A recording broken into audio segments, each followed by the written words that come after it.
Jeron Ponferrada, ABS-CBN News. Para mabuligan nga makaunhan ang mga kag-anak nga namatayan ng mga anak tungod itong bagyo Yolanda, usa nga garden of remembrance itong ginhimo itong usa nga Koreano nga pastor sa San Jose Central School. Ining simbolo gihapon in paginumdum ani iba pa nga kabataan ang kalibutan nga namatay tungod itong iba-iba nga trahedya.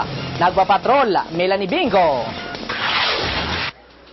Hasta yan na, dara-dara lagi hapon ni Teacher Jillian ang sakit tungodhan kawaraan niya puto nga anak, tungodhan bagyo Yolanda. Kindergarten pupil higayvan sa San Jose Central School kundiin gihapon nagmamaestra ang iya nanay. Just when we left the house, the water came rushing in. I was holding Kate in my arms and tried to keep him. Then I heard him say, "Mama," and then he was gone from me. Usaan anak ni Teacher Jillian han sobra usa ka gatos ka mga estudyante hamao nga eskwelahan nga namatay tungod super bagyo. Sanglit para hinumduman hira sugad man mabuligan ang mga kag-anak nga makarecover, usa nga Koreano nga pastor ang naghimo hin Garden of Remembrance. How can I comfort the parents who lost their children? But I recognized I couldn't comfort them. Comfort from only God. On Jesus Christ, on the Holy Spirit, He can comfort us. Tulo nga dagko nga bato ang nakabutang ngadto. Hausa may nakasurat nga ang karoyag signon mensahe hingugma.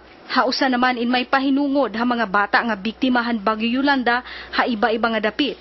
Ngan hausa nga bato nakasurat ang ngaran ni Jesus. Kumuamulaan makakabulig agud matambalan ang sakit nga gindurot ha nag-agi nga trahedya. The words carved here, it will also be carved in our hearts that we will never forget. Hamao nga garden pwede bumisita ang mga kag-anak agud maghala din pag-ampo.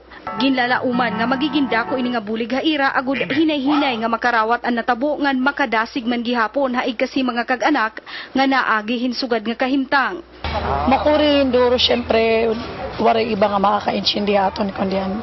Kasi para sa aton nga parent nga na wala ni anak pero anaton lang usa nga paglaom nga mabubot ang aton kasing-kasing is God is still in control of everything.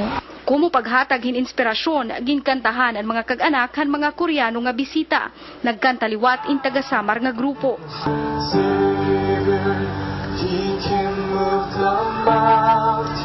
Jesus, shine the light up, let the whole world see.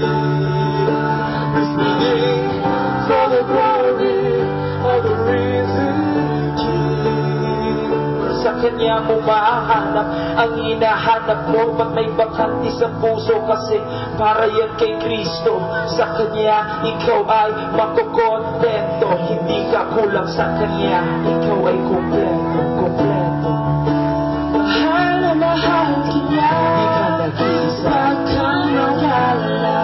Ang mao nga Garden of Remembrance in ginhimo liwat para hinumduman diri la ang mga bata nga namatay han Yolanda kundi ang iba pa nga kabataan ha kalibutan nga namatay tungod din iba-ibala nga trahedya.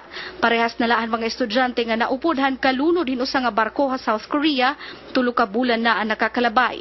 Kumusimbolohan pakiusa, nagsulotin yellow ribbons ang mga kag-anak nga nagtambong han maong aktibidad kanina. Melanie Bingo, ABS-CBN News. Tacloban, Leyte, Samar nga bugos nga sinirangan Visayas para ito natong pag-uswag. Kutob itong sulod nga simana. Nilagihapon na TV, Patrol, Tacloban, mas bendisyonan ng proteksyon ng pakuntan Diyos ang sinirangan